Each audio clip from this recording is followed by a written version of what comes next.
I'm going to move to some audience questions now because I've got loads waiting and we're going to run out of time otherwise. Just before I go to the audience, just to remind everybody, and I know we've got some new people with us tonight, but obviously we're putting these Zooms on free of charge for everybody. But what we are asking for, if you could, is to make a donation or pop online to the Theatre Support Fund and buy something from their shop. We're supporting a really, really good cause here. Lots of artists right now who are struggling a little bit, and anything that we can do to support the arts right now, I think, is a massive, massive help for them. So the link's going to go in the chat, and if you haven't already done so, could I just ask that you pop on and either donate or buy something from the shop. There are some fabulous mugs and various other bits and pieces there. Right, we're going to go to our first audience question. And I've got Tim Worthington. Tim, are you there to ask your question? Hello, yes, yeah, I am. Hello.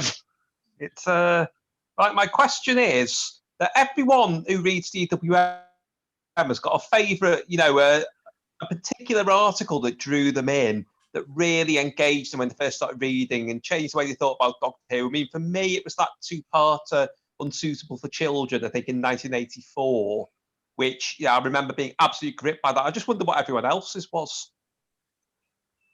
Okay, my one's easy. It's an issue 2 of Doctor Who Weekly, which is the An Unearthly Child synopsis. I thought, my God, I couldn't believe it. It's there. I finally learned about the very first story. So yeah, that was very exciting. Nearly as exciting as seeing the preview for it previous week. Next week, An Unearthly Child. Wow. So yeah. Emily, how about you? I briefly mentioned it earlier, actually, but it was all of Andrew Pixley's stuff about Series 1.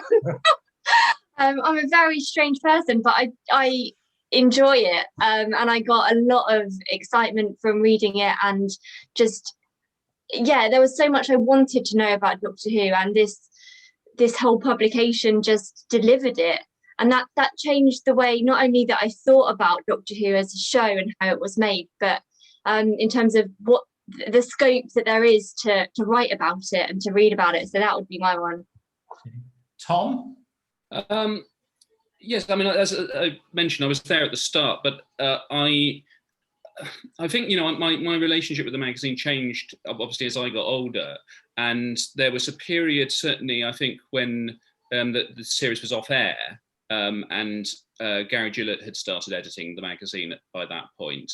And I remember really some of the things they did then. Everyone who read the magazine at the time, I'm sure, will remember they went to a school and asked children what they thought of Terror of the Zygons. And this is in 1995, I think. So we're talking at a time when any 8-year-old would have probably not ever seen Doctor Who on TV at that point, if you think when they would have been born. So speaking to a class of 8, 9-year-olds, I think they were, about Terror of the Zygons, it was suddenly, just a very innovative and new way to look at what made a Doctor Who adventure and what made it work.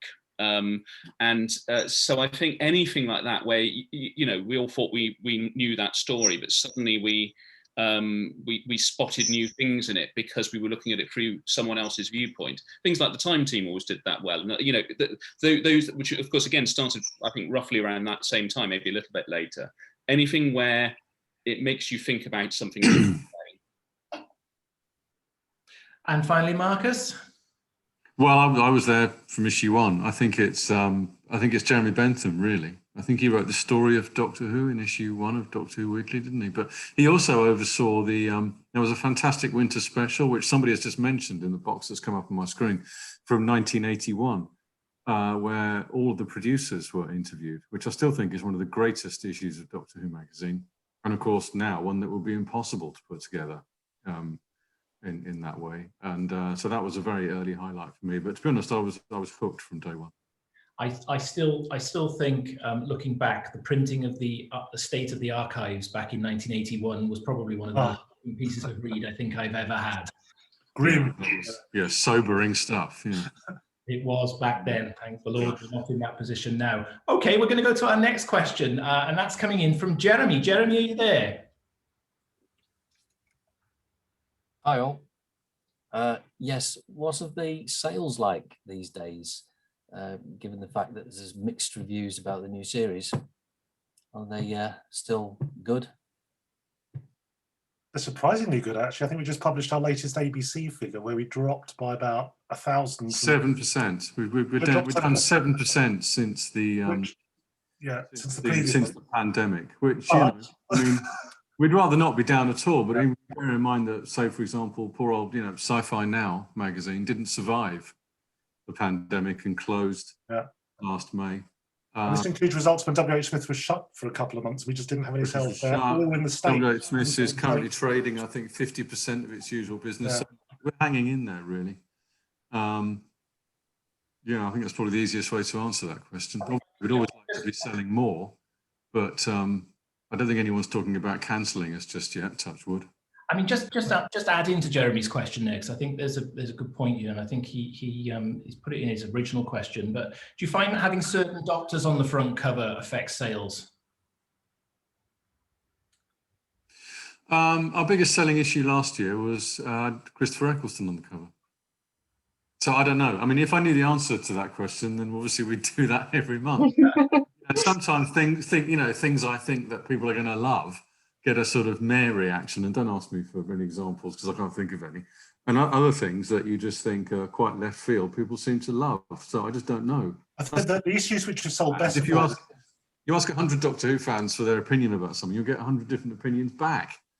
Because we are such a broad church, and I think what we have to do is just try to, cover as much of Doctor Who as possible. And I'm conscious that since I became editor in 2017, we've never had Peter Davison on the cover, and we've never had Colin Baker on the cover. And that's not because I've got anything against either of those doctors.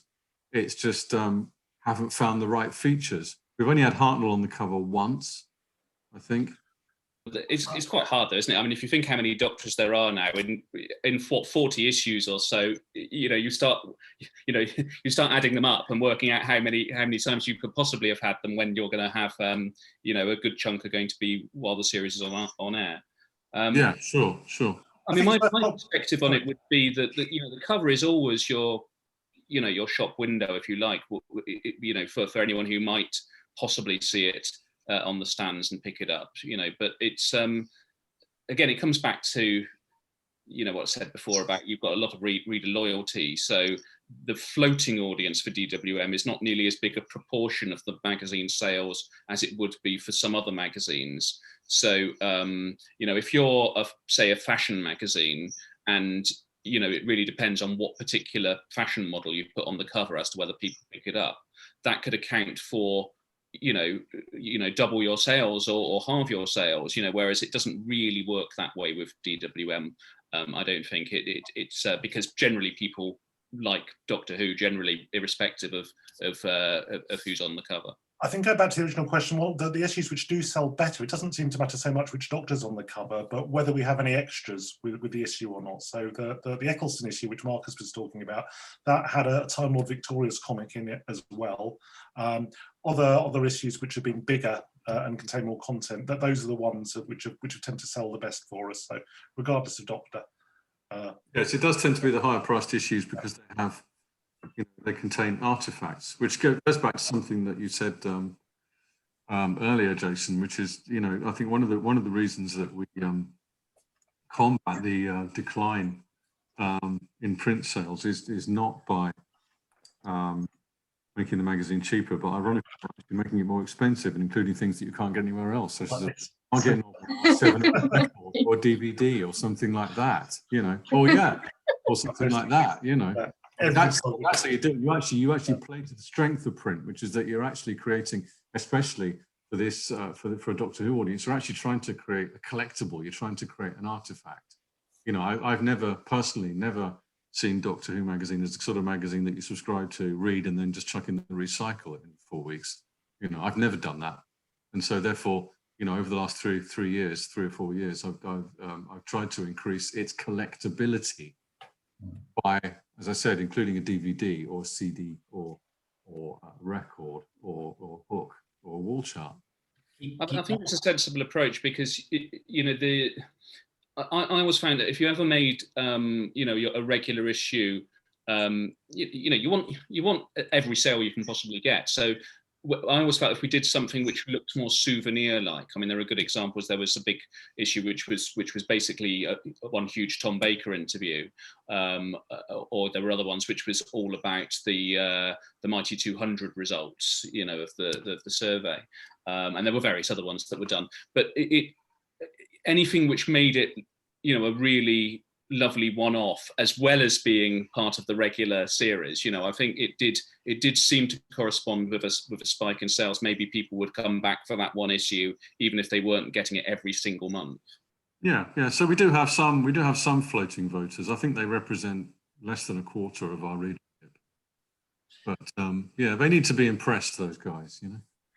They're never going to subscribe. They want us to impress them. You can bring out specials like the Daleks anytime you like, as far as I'm concerned.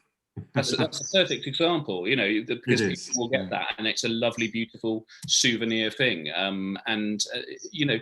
Also people can be quite, a certain section of people, I should say, not people generally, but they do need to be convinced. They're not necessarily going to sign up for a part work that runs for years or decades. They want to make the decision based on that particular one-off. So something like that Dalek collection of comics is perfect, because it's just such a beautiful, must-have item, isn't it? It is, very much so. Okay, I'm going to go to our next question, and we've got Paul Phipps-Williams, who's going to come on and ask you guys a question. Paul, are you there? Yeah, hi guys. Question mainly for Tom. When the magazine, when the series came back in 2005, the magazine went glossy. Can you just talk about, how that happened? Was it an editorial decision to make changes to the magazine to reflect the relaunch of the series? Did you have to pitch for the changes to the magazine? Because obviously it would have had a higher production cost. Yeah. Can you just talk us through, how you effectively relaunched the magazine? Well, Clayton was the editor. I was his deputy at the time, I should point out. So although I was a part of it, I wasn't fully making all of the choices and decisions on my own. And even then, of course, there's management above the editorial team. So that has to come into it. I remember very clearly, though, that when that 2005 relaunch was approaching and we knew that we wanted to make the most of it, it was with a sort of a note of caution from management that we didn't know, and of course it's easy to forget now, we didn't know necessarily whether that new TV series was going to work. It could have been there for 13 weeks and then gone forever. It seems funny now because we know so it worked out so differently. So there was very much a case of we want to make sure that we can retain what the magazine is, even if the series comes back briefly and then disappears again, because we'd already had that once with the TV movie. So things like going up to, it went from 52 pages to 68 at that point, which was a modest increase in terms of page count. But I think there was a thought that we can slightly make the articles breathe a bit more, because if you remember directly before that, it was insanely compact, the amount of words on the page. So making it sort of, a nicer product on the shelf, something which would look more appealing, was important. And I think we went up in price a little bit, but it was a cautious but hopefully still look. I'm slightly contradictory. It was cautious but hopefully looked confident enough that it was part of that bold relaunch. Because I think that first issue, that new look one, it had Christopher Eccleston and Billy Piper on the cover. It was a very white cover, and it was 3 months before the series actually began. So it was sort of the first thing out there which really showcased what the then new series was. So yeah, anyway, we got away with it, and it all worked, and it went. It got bigger from there. So I guess it was the right choices we made. Okay, we're going to go to our next audience question, and I've got Chris who's coming up to ask a question, and this is around a question around access to the current production team. Chris, are you there? Hello, yes. Good to see you all. I've been reading since issue 83, and it's good to be here tonight. What I'd like to know is, I don't feel like I'm swamped with comment from Jodie Whittaker. I was picking my way through the interview with the editor of Doctor Who, which was in the current edition. And that got me thinking, I wonder how much access DWM has to the current production team. I don't feel that it's as lively or interactive as it used to be with previous showrunners or doctors or companions or whatever. I'm feeling that the DWM feels a bit more at arm's length these days. Emily, would you like to pick up the answer on that one to start with?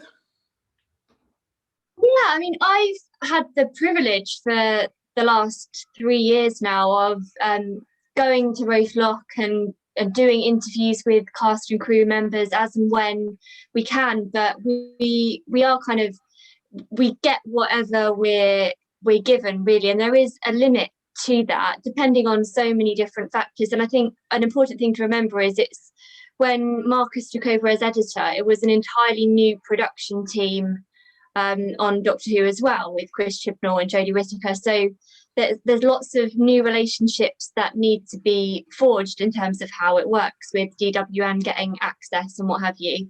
But I've done over the last few years a fair amount, but it is dependent on kind of what they give you,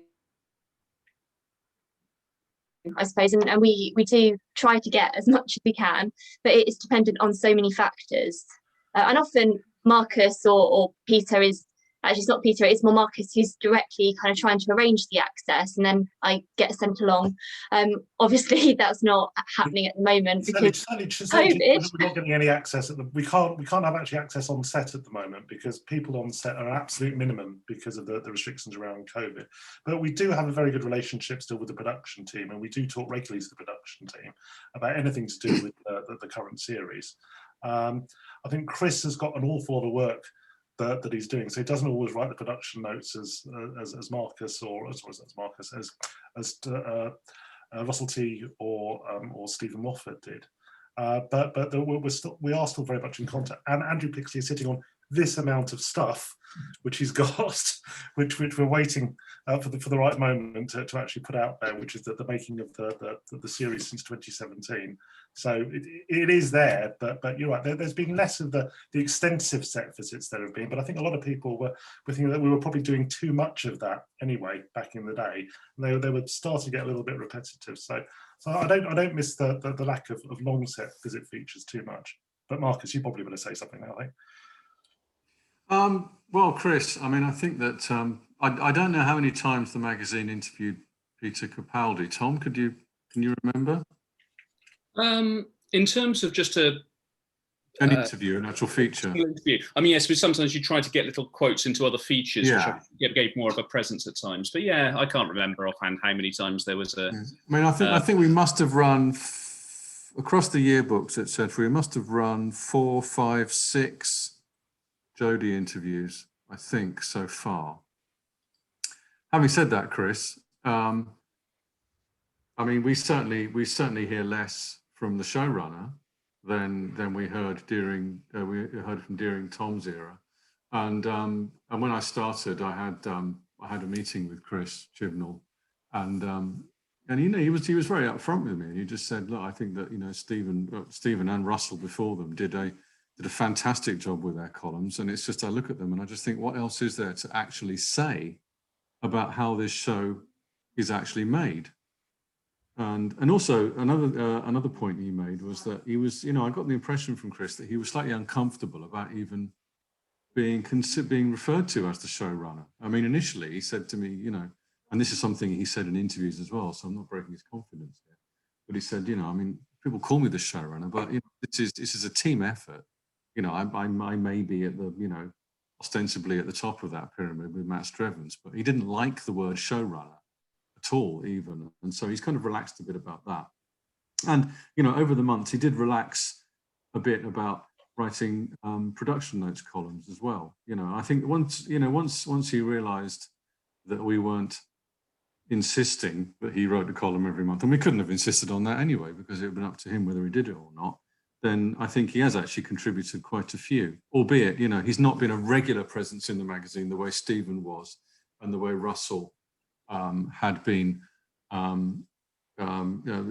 before him. So I think that, maybe to go back to your point, maybe that's why you feel that there isn't such a connection, certainly with the showrunner. But I do think we have had a lot of Jodie interviews. I think there's also the point with news as well, is that Chris likes to keep his cards very close to his chest with news. So in Russell and Stephen's day, we'd all know who the guest stars were going to be in the following season, or what episode titles would be, or even at least who the writers would be.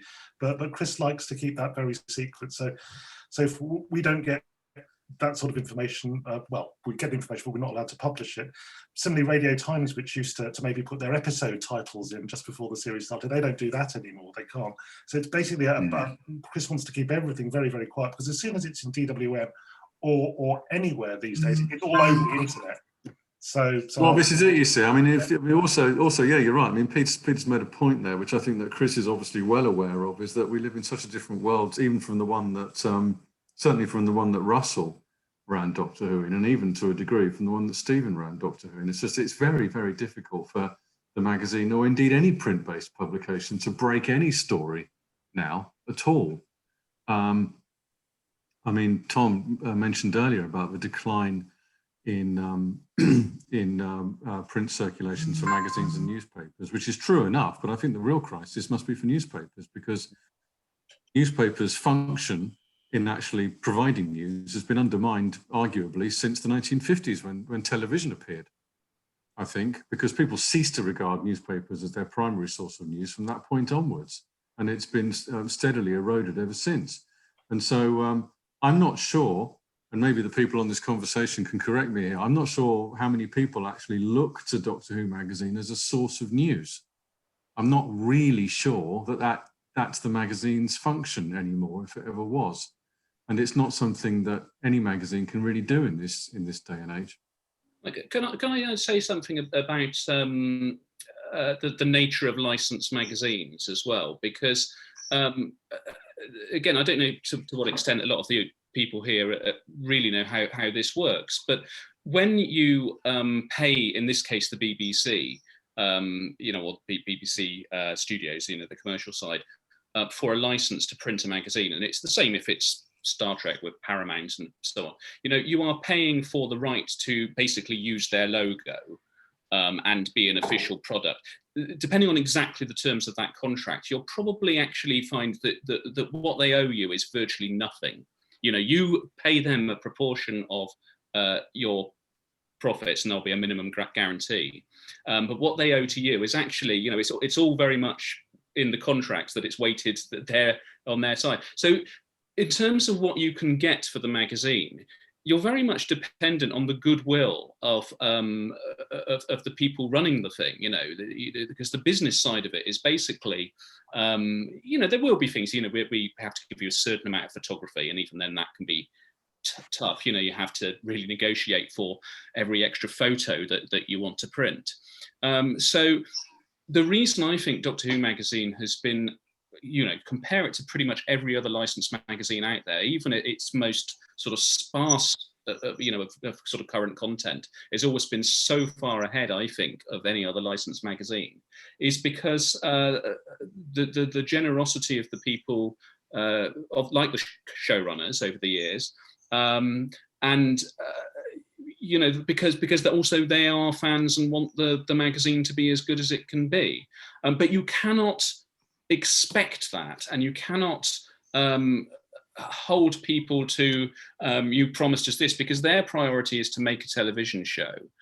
I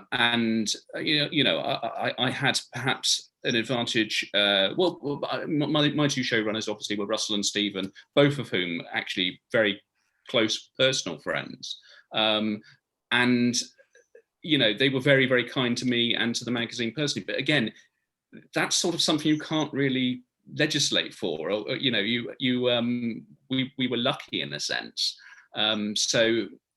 I think what I'm trying to say is that if ever it doesn't look like there is as much, actually, that's the norm for licensed magazines. Go and pick up a copy of Stargate magazine when it was running, or some of those things, because that it's You know, I think Doctor Who magazine has always been a class apart. It certainly has. Thank you to the audience members who've got a chance to ask their questions tonight. Some great questions there and some great discussion around it. I'm going to get absolutely lynched because we're running a little over, but I'm going to just take a couple more minutes. Emily, I can't let you go without making reference to the fabulous watch-alongs that you've organised and run and kept us all thoroughly entertained throughout the lockdown. I hope you've took as much enjoyment out of them as we have. I have most of the time. No, it's been hard work and really intense, and I've been running them for almost a year now, which is crazy. But it's been so worth it because people have really enjoyed it and they've enjoyed it. And yeah, it's been absolutely amazing to see people come together and just unite over Doctor Who at a time when everyone is feeling a little bit isolated. So I'm thrilled to hear that everyone's been enjoying them, and really proud and just been an honour really to have been kind of leading the way with it. But it would have been nothing without people joining in. It would have just been me watching Doctor Who on my own without other people. So yeah, thrilled to hear it's been enjoyed. Well, I think we've all loved and enjoyed getting involved and watching along, and I'm sure we'll give you plenty of support if you're doing any more, planning to do any more over the rest of what is left of our lockdown, potentially, hopefully. Let's just give our hands together for that. I've run out of time, and I can see loads of comments there saying, no, please, they're used to 3 a.m. deadlines, but I'm not. And I don't think any of you are going to want me to carry on talking here till 3 a.m. So I'm just going to take the opportunity to thank each and every one of you. You've been a wonderful panel. Thanks very much for some really good, frank answers there. Ladies and gentlemen, please show your appreciation with the usual claps to our lovely panel, please.